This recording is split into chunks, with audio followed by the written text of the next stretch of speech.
what's the fine line between there being a healthy sense of unity and it being like exclusionary or a difficulty? Yeah. Yes, the wayfarers. Thank you, Anchor. Yeah. Oh, cool. Sure. Um, I think a major red flag is when you start to notice that the language is aimed at stifling any kind of pushback.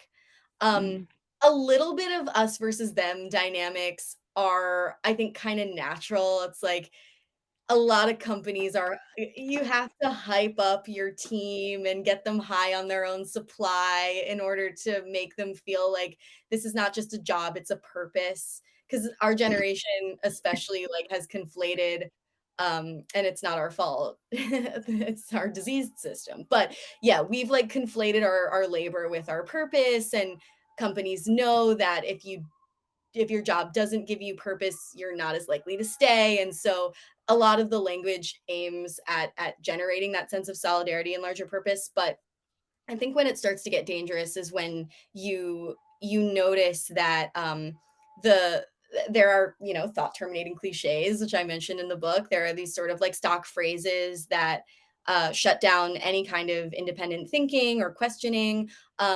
And certainly like someone someone dropped office mantras in the chat, but I think anything that starts to sound overtly religious is too much because mm, like Walmart has chants and Amazon has its leadership principles that people are forced to memorize, and sometimes they recite them outside of work. And those like that type of language does real religious work. Like it causes your yeah. endorphins to surge. It gives you happiness chemicals. It reduces stress and it reduces critical thinking.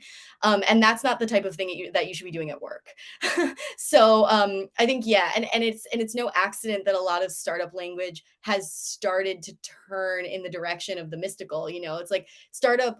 Well, corporate language in the 80s was very Wall Street, and corporate language in the 90s was very like .com in theme. Like people started saying ping me, and now people are talking about holistically aligned actualizations at work, and it's like that's new age terminology. So Wow. that's no accident. It's because like we're conflating our work life and our spiritual life, and that's a red flag.